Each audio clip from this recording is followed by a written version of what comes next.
I really loved South Korea. I did. I think I would still say I like Japan more.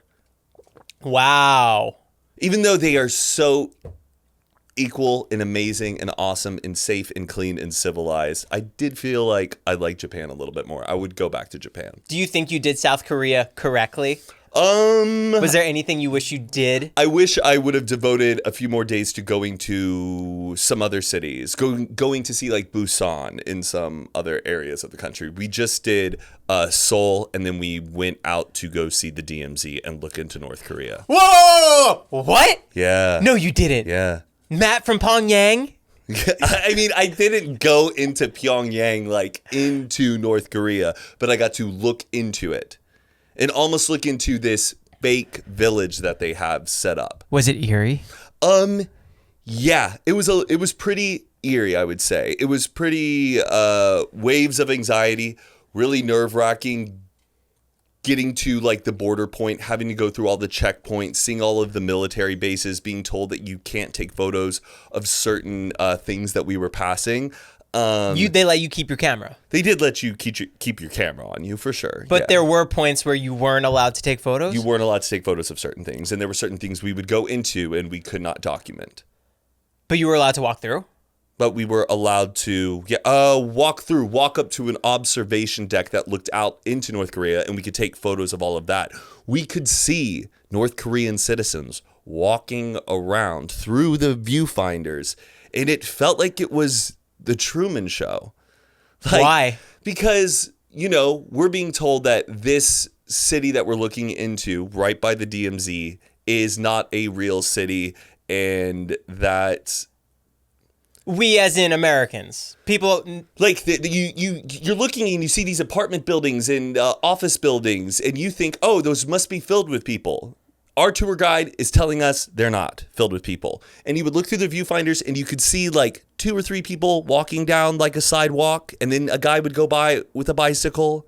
And then you would look away from the viewfinder and look at other stuff around the exhibit for like 10 minutes. And then you would look back in the viewfinder. And I swear it was like the same 2 people walking on the sidewalk and the same guy on a bicycle. Your tour guide told you that there weren't people in there?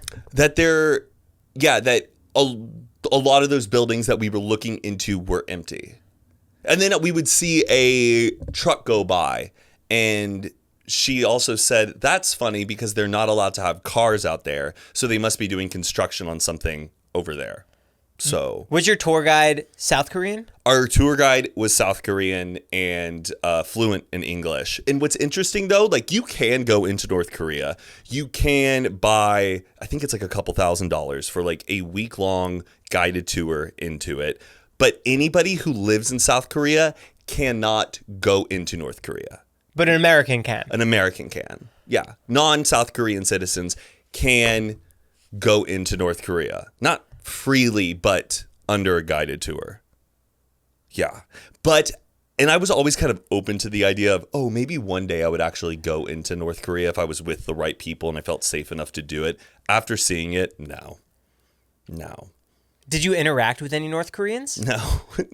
But even the guards? I put text on my phone and can you read this? No, you are looking, they are almost, I feel like they're like 3 miles away. But isn't the DMZ half South Korean and half North Korean? So aren't there guards there? In a way, there? it's almost like this treaty of a border that extends, it's 3 miles long, 3 miles wide, and 160 miles long. I think that's right. Forgive me if I'm wrong. Did you think about making the run in?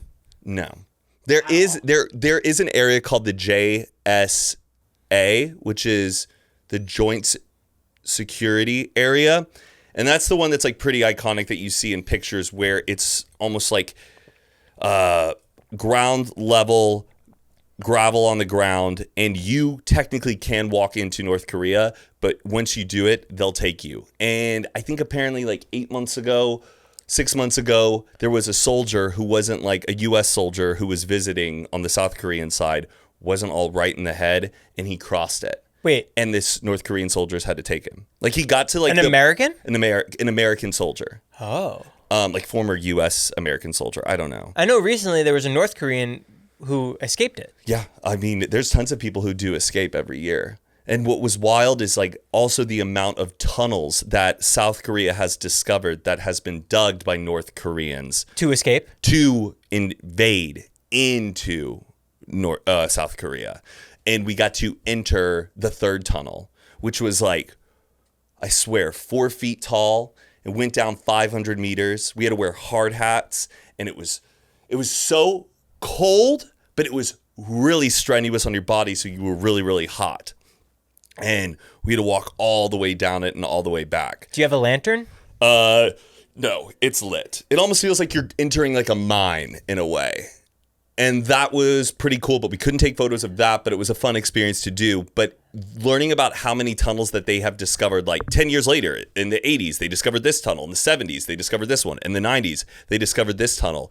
And then they said, and there are still many tunnels that we, as South Koreans, have not discovered yet. And they're dug by the North Korean government? Yeah, I don't want to accuse North Korean government of digging anything, but it's definitely the North Korean side that has dug these tunnels, either as a way of invading or escaping. That's a good question. I never really considered it more as escaping, more as like an invasion. And also and it's so sad, like when you see it, you don't, like you see people who are like taking selfies and like smiling, and it's kind of conflicting because like you're like, is this something to smile about? Because it really isn't. There are people who are being held against their will that are having a distorted view of what the modern world is.